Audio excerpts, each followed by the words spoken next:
کیے ہیں وہی نیک لوگوں کا ولی ہے۔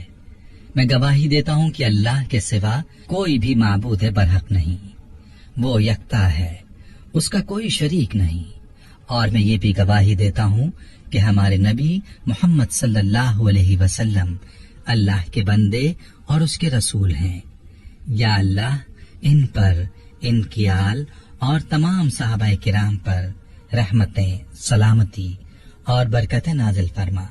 السلام علیکم دوستو، میری بہنوں اور میرے پیارے بھائیوں، آج کی ویڈیو میں آپ کے لیے بہت ہی لاجواب وظیفے کے ساتھ حاضر ہوا ہوں، جس کی برکت سے آپ کی ہر پریشانی اور ہر مصیبت آپ سے دور ہونے والی ہے۔ آپ کی پریشانی چاہے جیسی بھی ہے، اس پریشانی کے لیے اس وظیفے کو کریں۔ جس طرح کے جادو جنات کے اثرات کا آپ کو شک ہے تو بھی اس وظیفے کو کریں۔ آپ سمجھتے ہیں کہ کسی نے بندش کی ہوئی ہے تو بھی یہ وظیفہ آپ کی پریشانی کو دور کر دے گا۔ بہت ہی نایاب وظیفہ ہے جو کہ ایک مختصر سی آیت کا وظیفہ ہے۔ سلام علی نوح فی العالمین، یہ چھوٹی سی آیت ہے، اس کو یاد کر لیجئے اور بتلائے گئے طریقے پر اس آیت کا وظیفہ کریں اور اپنی زندگی کی پریشانیوں سے نجات پائیں۔ اس آیت کے حوالے سے نوح علیہ السلام کے دور کا واقعہ بھی آپ کو بتاؤں گا، اور اس آیت کا وظیفہ آپ نے کیسے کرنا ہے مکمل طریقہ بھی آپ کو بتاؤں گا۔ بس آپ نے ویڈیو کو اسکپ نہیں کرنا اور آخر تک دیکھنا ہے۔ ویڈیو میں آگے بڑھنے سے پہلے آپ سے گزارش ہے کہ اگر آپ نے ہمارے چینل کو سبسکرائب نہیں کیا تو ابھی ہمارے چینل کو سبسکرائب کریں اور ویڈیو کو لائک اور شیئر بھی ضرور کیجیے گا۔ پیارے بھائیوں اور میری بہنوں، موجودہ دور میں ہر کوئی کسی نہ کسی مصیبت یا پریشانی کا شکار ہے۔ حسد اور کینہ ہمارے معاشروں میں بہت زیادہ عام ہے، جس کی وجہ سے تعویذات یا جادو کے ذریعے لوگ اپنوں ہی کے کام بند کروا دیتے ہیں اور اپنوں کی راہوں میں رکاوٹیں ڈالنے کی کوشش کرتے ہیں۔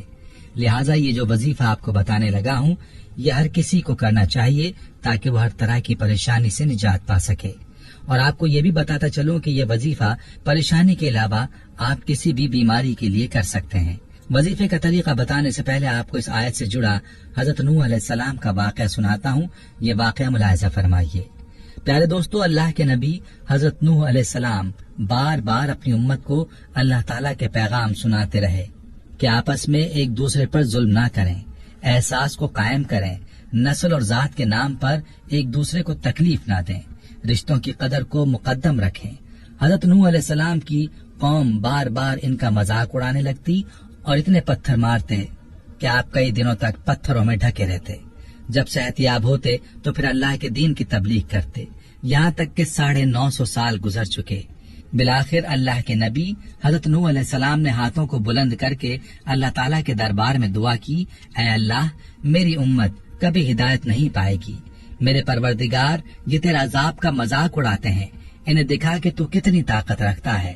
پھر اللہ تعالیٰ کا حکم حضرت نوح علیہ السلام کے لیے آیا، اے نوح علیہ السلام، ایک کشتی تیار کر کے اس میں پورے جہان کے چرند و پرند اور انسانوں کو شامل کر جو تم پر ایمان لے آئے۔ تو یوں اللہ کے نبی حضرت نوح علیہ السلام نے درخت کاٹے اور کشتی بنانے میں لگ گئے۔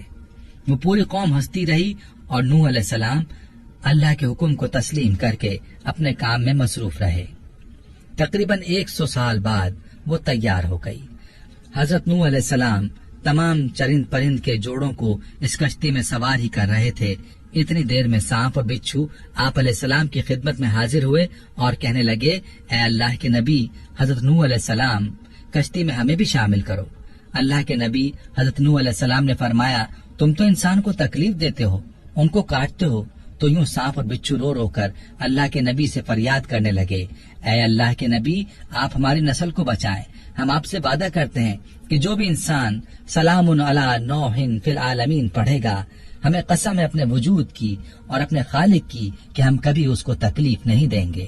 اس وعدے کے بعد اللہ کے نبی نوح علیہ السلام نے سانپ اور بچھوؤں کے جوڑوں کو بھی کشتی میں سوار کر دیا۔ اس نجات کی کشتی میں جو انسان سوار ہوئے، جو مخلوقات سوار ہوئیں، سوائے ان کے سب اللہ کے عذاب کے سبب تباہ ہو گئے۔ طوفان تھمنے کے بعد اللہ کے نبی نوح علیہ السلام نے زمین کو پھر سے آباد کیا، ہر مخلوق زندگی بسر کرنے لگی، لیکن اس آیت کو آج تک کسی بھی حیوان نے نہیں بھلایا۔ اللہ نے قرآن مجید میں سورہ صافات میں اس آیت کو محفوظ کر دیا۔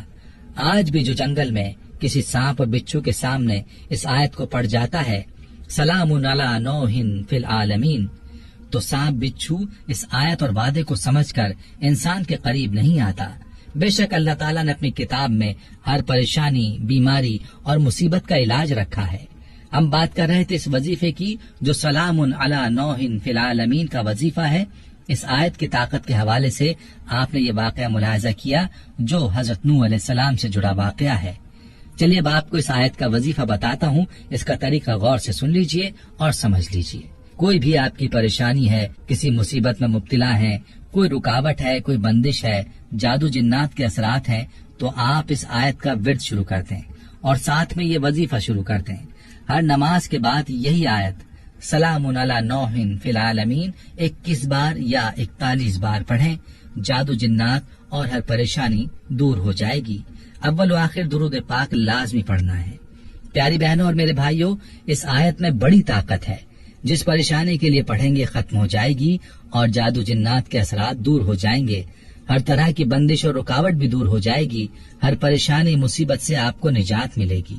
اس آیت کا آپ نے پورے یقین کے ساتھ ورد کرنا ہے اور اللہ کی ذات پر بھروسہ کرنا ہے کہ وہی آپ کی پریشانی کو دور فرمائے گا اور آپ کی رکاوٹوں کو دور فرمائے گا۔ جتنا یقین کے ساتھ آپ وظیفے کو کریں گے اور اس آیت کا ورد کریں گے، اتنی جلدی آپ کو آپ کی پریشانی سے نجات ملے گی۔ پیارے بھائیوں اور میری بہنوں، بندہ اپنے رب کو پکارے اور رب اپنے بندے کی پکار نہ سنے، یہ ممکن ہی نہیں۔ یاد رہے کہ ہم رب حقیقی کی بات کر رہے ہیں، اس رب کی بات کر رہے ہیں جو ارض و سما کا خالق ہے، جو اس جہاں کو اور اس کے علاوہ تمام جہانوں کا خالق ہے، اور رب ہے جو اس کائنات کی مخلوق کا بھی پالنہار ہے اور باقی تمام جہانوں کی تمام مخلوق کا پالنہار ہے، جو سننے والا ہے، جو قادر ہے اور جس کے ہاتھ میں سب کچھ ہے۔ وہی مشکل کشا ہے اور وہی سب کا داتا ہے۔ اس کے علاوہ کوئی ذات نہیں جو کسی کے مشکلات کو ختم کر سکے اور کسی کے مصیبتوں کو دور کر سکے۔ اسی لیے چاہیے کہ ہر مشکل میں، ہر مصیبت میں اور ہر پریشانی میں اسی رب کو پکارا جائے جو تمام جہانوں کا مالک و خالق ہے۔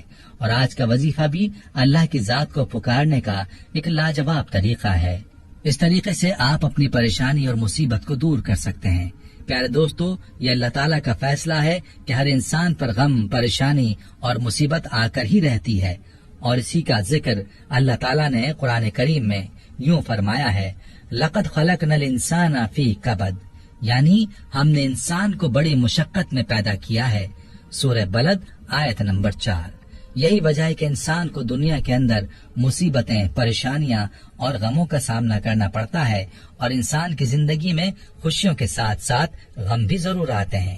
بعض لوگ اولاد کی نافرمانی کی وجہ سے پریشان، بعض خواتین اپنے خاوند کی بے راہ روی کے متعلق غمگین رہتی ہیں، کچھ لوگ مال و اسباب کے ختم ہو جانے پر غم میں ڈوبے رہتے ہیں، بعض لوگوں کو اولاد نہ ہونے کا غم، بعض کو اولاد کے نافرمان ہونے کا دکھ۔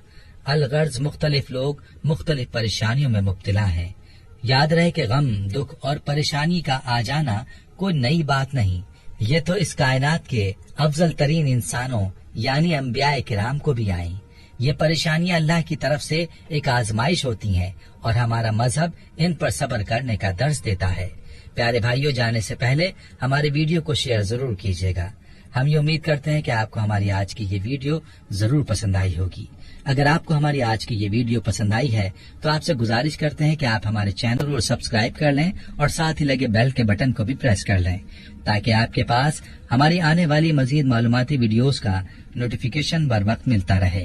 سبسکرائب کے ساتھ ساتھ ہماری ویڈیوز کو لائک بھی کریں اور اپنی قیمتی رائے کا اظہار کمنٹس میں ضرور کریں۔ کمنٹس میں آپ اپنے سوالات بھی ہم تک پہنچا سکتے ہیں۔ اللہ تعالیٰ آپ کو اپنے حفظ و امان میں رکھے، آمین۔